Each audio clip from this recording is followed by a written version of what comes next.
I'm Sydney Bogart, and this is my mom, Maggie Hoffman. Yes. And we live in Arizona in the United States of America, and we have a nonprofit called World Love Global. It was started by my mother about 7 years ago, and we knew we wanted to have an organization, particularly an NGO geared toward women. My mother was a single mom growing up. She raised three women herself, strong, independent women, and she knew if she could survive motherhood on her own, parenthood on her own, that she wanted to help others in the same situation or in other situations, anybody struggling in any capacity of life, because she knew what it felt like to be at a disadvantage herself. So we came across an opportunity to work with an organization in South Africa with young women who were impoverished, disadvantaged. They were taken out of the sex trade, trying to just get their lives together with an organization in South Africa. We teamed up with them, we went out, and we found it very powerful. We were able to help these women earn a fair wage. We were able to sell the goods that we helped make with them, and the profit from those goods, net profit from those goods, we're able to go back and help improve their community. From South Africa, we expanded into Cambodia, and from Cambodia, we expanded into India. And while I can't travel as much as my mom with the organization, she is expanding even more.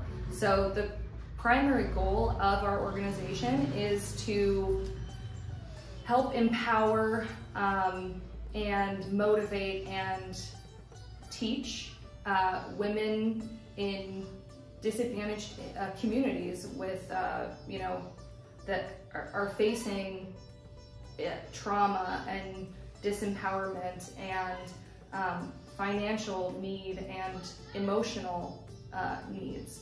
And we find that every country, while those needs are different on some surface level, they're all very much the same, and we see the true spirit of these women and their incredible resilience. And that is what we aim to do. That's anything we can do to help improve someone's life, whether for a day, a week, a year, 10 years, it's worth doing. What's the biggest challenges you face? Oh, well, it's different with every country, every project. One of the main things I would say is communication. We do not speak the language in any of the countries we've gone to. So one of the most important aspects is going somewhere that we have someone that can interpret for us. We know different cultural things that are important to embrace or understand culturally, so that we can have, more of an impact when we're there and help with the project. And just having a space to work in and how to find the women. And luckily we've paired up with many amazing organizations that have a structure in place and have that already, the community outreach already in place. So we're able to really step in. So those are all challenges, but then beyond that, gosh, what would you say? Just funding. Oh, I should have said that. Well, funding is huge, yes. Yeah. We put the non in nonprofit. So yeah, that's a huge challenge. How did you first find out about Snehalaya? Oh, it's you. I wanted to work with organizations that empowered women that were prone to go into the sex trade, because I feel like sometimes when you go in that direction, you are just lacking self-esteem or lacking, to go out and do something where you might be afraid to try, or desperation as well. Yeah, desperate to feed your children. And I remember kind of feeling that situation when I was raising my children by myself.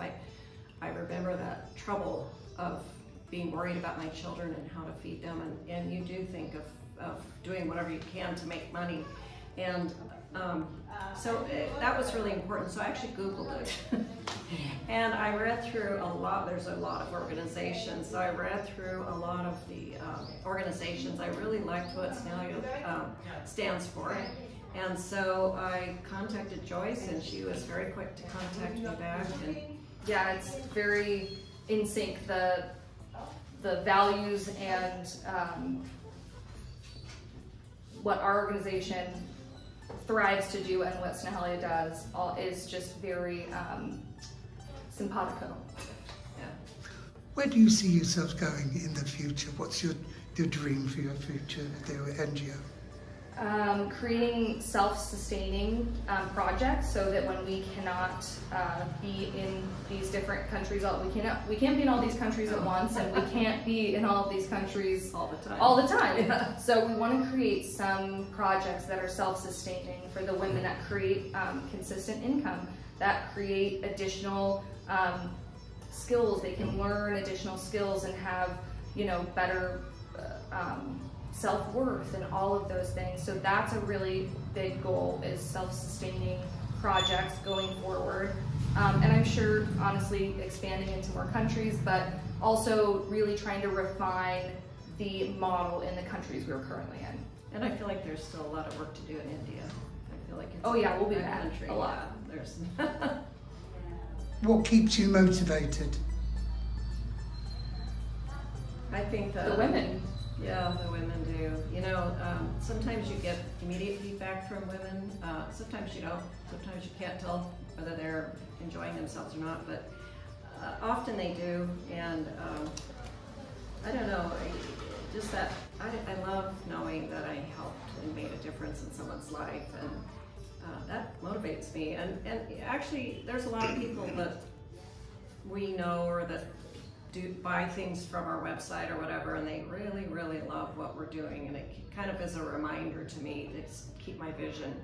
And it's a vision that we're small and we can have touch with more people because we are small. We're not a major organization, and so we like being small. We like being able to help literally anybody rather than trying to just blanket people. So Yeah. that's what motivates me. The women and people that we know personally say that it inspires them to then do something they feel passionate about or help someone on a different spectrum for themselves, but inspiring others to maybe go out of your comfort zone, maybe try something that is outside of yourself and doesn't serve yourself only.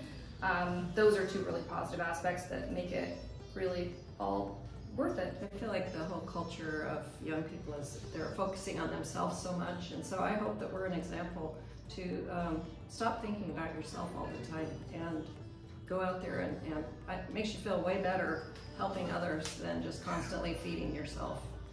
You are doing you are a great example, both you. of you. Long may you reign. Thank you for coming. Thank you. Please come Thanks back for having again. us. Oh, Please come back again. Yes. Take care. Thank It's you. our third year, so Yeah. yeah. Thank you Thank very you much. so Thank much. you. Yeah.